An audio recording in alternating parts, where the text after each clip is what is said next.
Aiman Wicaksono hari ini dijadwalkan pemeriksaan oleh penyidik siber di Treskrimsus Polda Metro Jaya. Kasus dugaan penyebaran berita bohong yang melibatkan wartawan senior Aiman Wicaksono. Begini jadinya jika host merangkap provokator. Persekongkolan dengan Roy CS terbongkar habis. Nah, rekan-rekan setuju gak nih bahwasanya para pembuat gaduh ini harus benar-benar diringkus? Silahkan tuangkan pendapat Anda di kolom komentar. Roy CS memang sudah tidak bisa mengelak lagi, tidak bisa lari lagi, dan Pak Jokowi sudah menutup rapat-rapat pintu damai. Artinya, status tersangka dan penahanan sudah tidak bisa dihindari lagi. Dan tentu saja, para pembuat gaduh kali ini benar-benar diringkus rekan-rekan. Termasuk pada skandal tudingan ijazah palsu Pak Jokowi ternyata sudah melahirkan beberapa tersangka. Roy Surya ya? Suryo, sama aja orang Jawa kan Suryo sama aja. Tifa atau tifus atau siapa namanya dokter itu ya selalu ribut soal ijazah, lalu kemudian sekarang soal vus lalu larinya ke Pak Jokowi. Saya nanti takutnya pemerintahan yang ada hari ini dan ke depan tidak berani mengambil terobosan besar di dalam pembangunan. Jadi menurut ini saya dan non-infrastruktur hanya karena tidak ingin di suatu waktu dipolitisasi dan diperkarakan. Jadi kalau ada isu yang kemudian mengemuka, media nggak usah bahas? Bukan soal itu. Media hadir memang untuk menghadirkan semua dinamika yang ada di masyarakat dan kita diskusikan. Hanya saja jangan sampai ada kesan bahwa kita mengarahkan opini itu ke satu kesimpulan. Nah, itu yang harus kita waspadai. Bukan berarti sudah terjadi, Mas Aiman. Saya hanya mengingatkan bahwa ya, karena ada program di tempat lain, bukan di TV ini.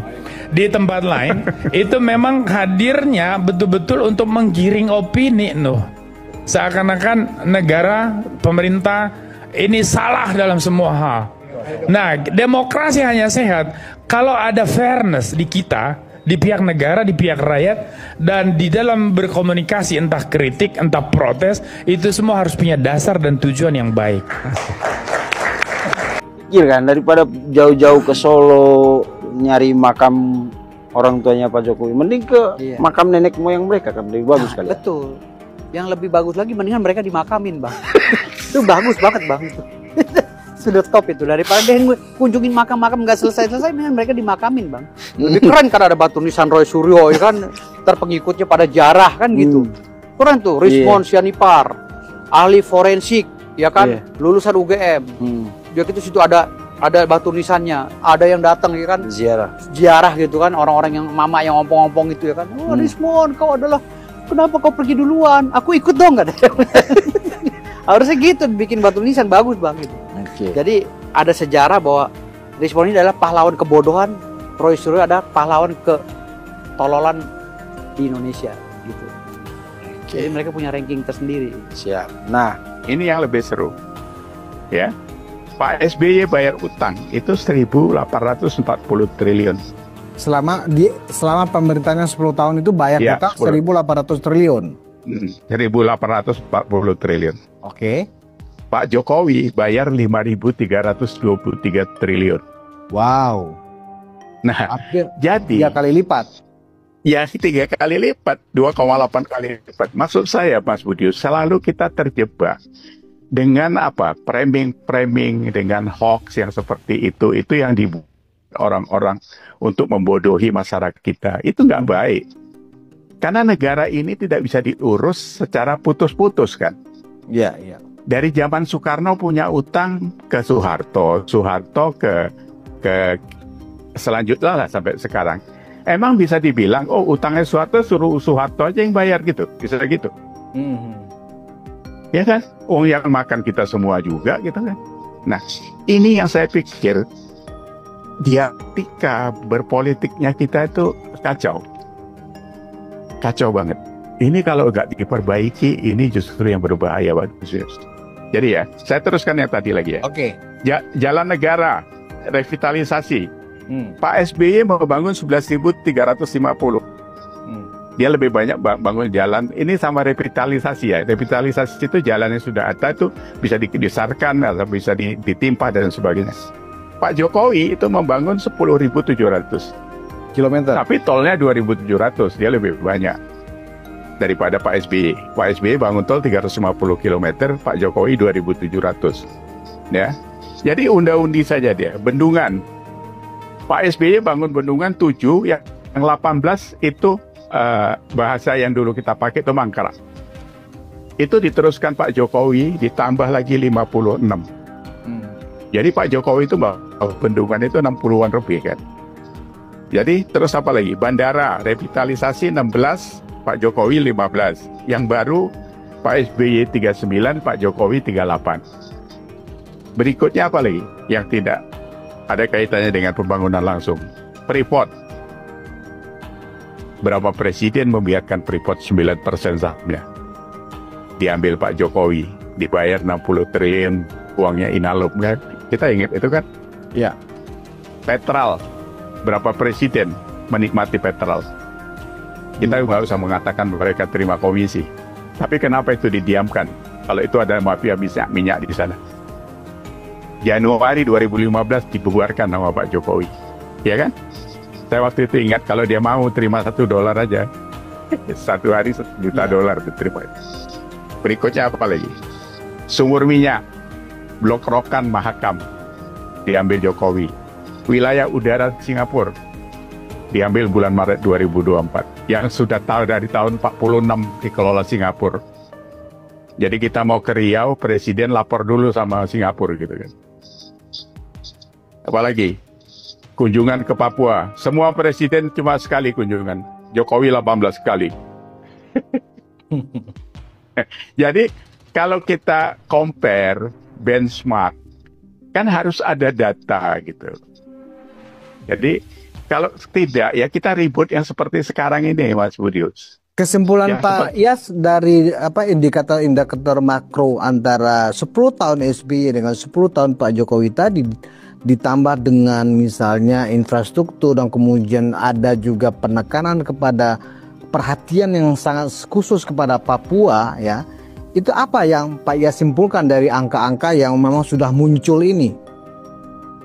Gini, Mas Budius, kita ini kan punya Pancasila. Ketuhanan yang Maha Esa, bebas beragama, berantakan. Kan gitu kan. Kita harus jujur loh. Minoritas itu nggak punya ruang gitu kan. Selalu diganggu. Ini soal ponpes sebentar aja udah ribut gitu kan. Yeah. Terus apa lagi? Yang lain-lain sampai keadilan sosial, pemerataan dan sebagainya itu kan tidak terjadi. Itu saya lihat cuma ada di Jokowi waktu itu. Ngapain dia sampai ke Papua 18 kali? Membangun Trans Papua 3.600 kilometer. Ya kan? Memotong subsidi BBM kita supaya bisa mensubsidi Papua. Itu kan sebuah pemikiran seorang negarawan. Nggak gampang itu. Kalau dia cuma mau duduk jadi presiden, untung rugi saja. Sudah dari kemarin-kemarin kaya dia itu kan. Ya kan? Jadi poinnya satu ya, kalau cari pemimpin ya memang kata Tan Malaka itu ya, memang harus dari rakyat yang pernah menjadi rakyat. Tidak bisa rakyat cuma artifisial saja kan gitu. Jokowi itu kan memang rakyat kan, karena hidupnya dari dulu dari pinggir kali Surakarta dan sebagainya. Jadi fokusnya itu pembangunannya itu terlepas di sana sini kurang banyak korupsi. Karena tidak bisa juga semuanya ditangani sama dia kan gitu. Ini negara besar bos. Dipegang sana. Jadi prioritas kerjanya yang mana begitu. Inilah hasil kerja dia kalau menurut saya. Maksud ayat 1 huruf M itu dikecualikan bagi bakal calon presiden dan calon wapres yang tidak memiliki bukti kelulusan dari sekolah menengah atas dari sekolah asing di luar negeri dan telah memiliki bukti kelulusan perguruan tinggi. Artinya kalau dia nggak punya legalisir SMA, tapi dia punya ijazah perguruan tinggi dari luar negeri nih ya, dari luar negeri itu dikecualikan, gitu loh. Ya, ya. Kalau dia jadi itu kan soal legalisir tadi. Ini saya ulang nih ya. Jadi syaratnya kan dia harus punya ijazah SMA yang dilegalisir di Indonesia. Betul, sesuai undang-undang ya pemilu ya. Oke. Gitu ya. Tetapi dikecualikan dari itu adalah kalau ada seseorang yang dia tidak punya ijazah SMA di luar negeri, tapi punya tanda kelulusan atau apa tadi? Perguruan tinggi. Apa tanda? Bukti kelulusan perguruan tinggi. Bukti kelulusan perguruan tinggi di luar negeri. Di luar negeri. Oke.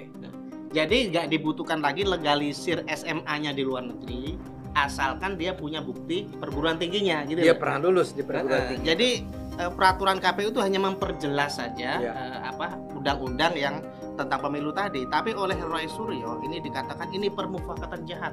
Oke. Ini adalah konspirasi KPU untuk meloloskan Gibran. Kenapa ada pengecualian? Gitu. Padahal ya itu kan sebenarnya disepakati bersama ya, bukan hanya KPU. Nah, oke, Bang Ade, gimana menurut Bang Ade? Ini dulu supaya penonton jelas. Kan gini, ya. Yang diributkan dari Gibran selama ini adalah apakah dia memang lulus dari SMA? Dia lulusan SMA nggak sih? Ya. Si Roy selama ini ngotot bahwa dia itu nggak punya ijazah SMA di sini. Oke? Nah di sini sebetulnya kita baru ngerti. Oh ternyata memang Gibran itu nggak punya ijazah SMA di Indonesia. Di Indonesia nggak punya. Tapi itu tidak berarti itu melanggar peraturan. Betul. Karena peraturannya mengatakan kalau dia di luar negeri, ya dia nggak perlu punya ijazah SMA. Kalau dia punya tanda bukti kelulusan perguruan tinggi di sana. Betul. Nah ini yang terjadi sama Gibran sebenarnya. Dia nggak punya ijazah SMA di Indonesia, dia nggak punya ijazah SMA dari luar negeri. Sebenarnya ada. Sebetulnya bahkan ada. Ada, sebenarnya ada. Oke, tapi yang satu lagi adalah dia punya bukti kelulusan perguruan tinggi. Ya, karena itu udah cukup kan sesuai peraturan. Ya. Nah, jadi gitu ya. Ya.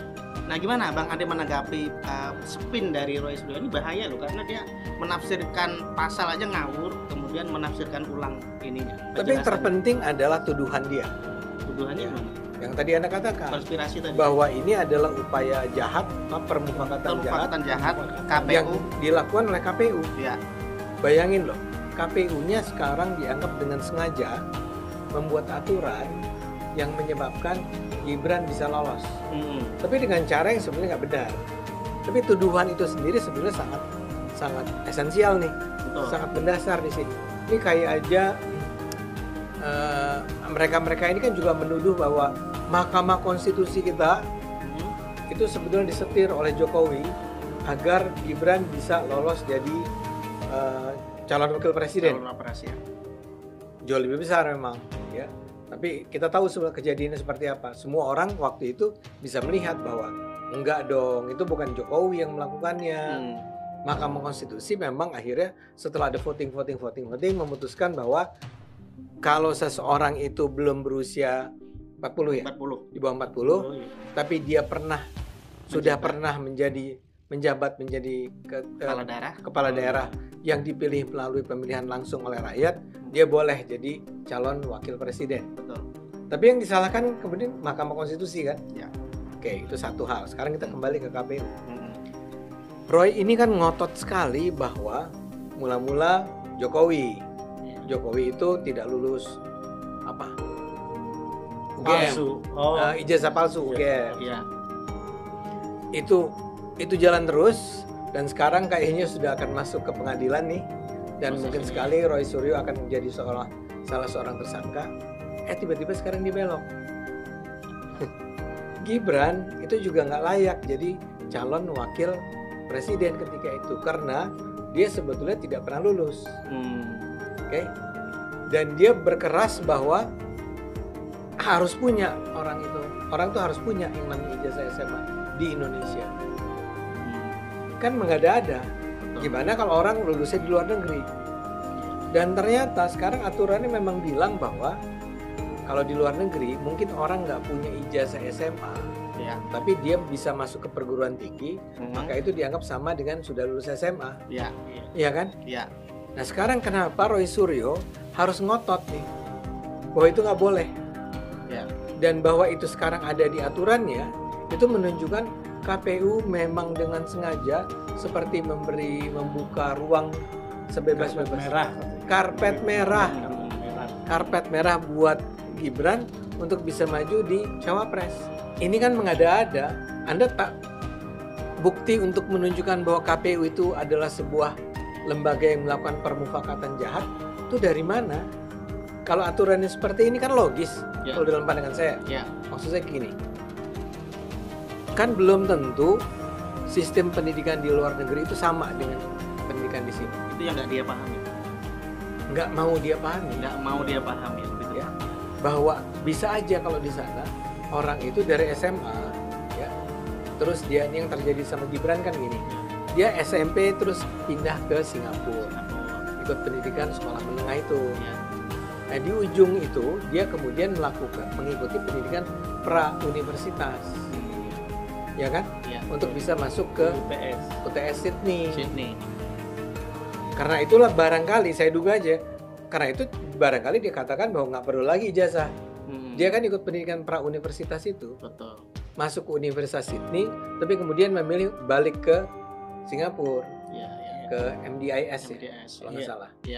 Nah di MDIS dia akhirnya lulus, tapi dengan ijazah dari Brentford atau apa gitu loh.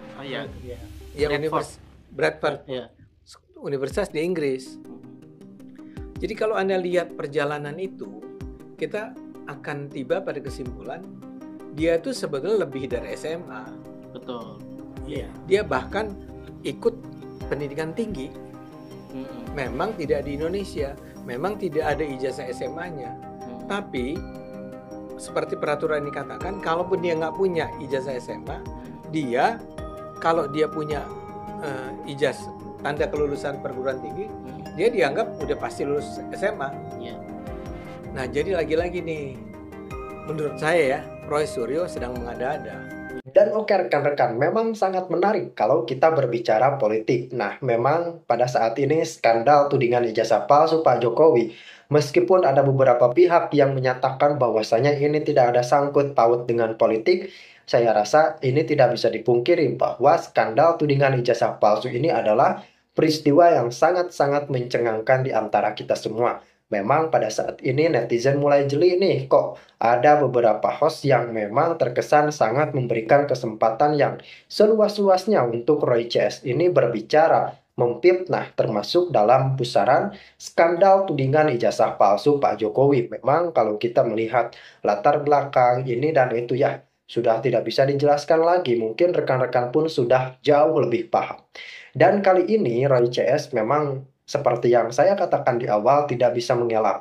Kenapa kok tidak bisa mengelak? Karena rekan-rekan pada saat ini Pak Jokowi yang biasanya misalnya dicaci maki itu diam, dicaci maki itu ya diperlihatkan saja santai, elegan. Tetapi pada saat ini Pak Jokowi langsung melaporkan dan menuntut balik mereka. Karena memang apa yang dilakukan mereka ini sudah sangat-sangat di luar batas rekan-rekan.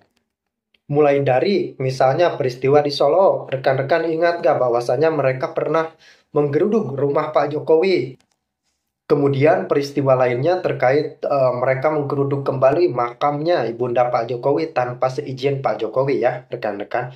Nah pada saat ini serangkaian peristiwa tersebut memang sudah dilihat dengan jeli oleh Pak Jokowi.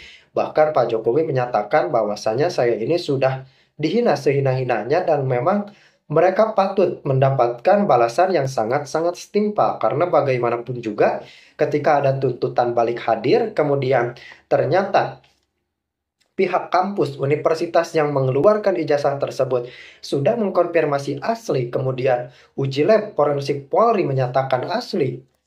Dan ini tentu saja Roy CS sudah tidak bisa menghindari konsekuensi hukum yang hadir dari tuntutan balik dari Pak Jokowi. Apakah ini sebuah tindakan pembungkaman? Tidak, sama sekali rekan-rekan. Tidak ada yang namanya tuntutan balik tersebut adalah bentuk pembungkaman terhadap Roy CS.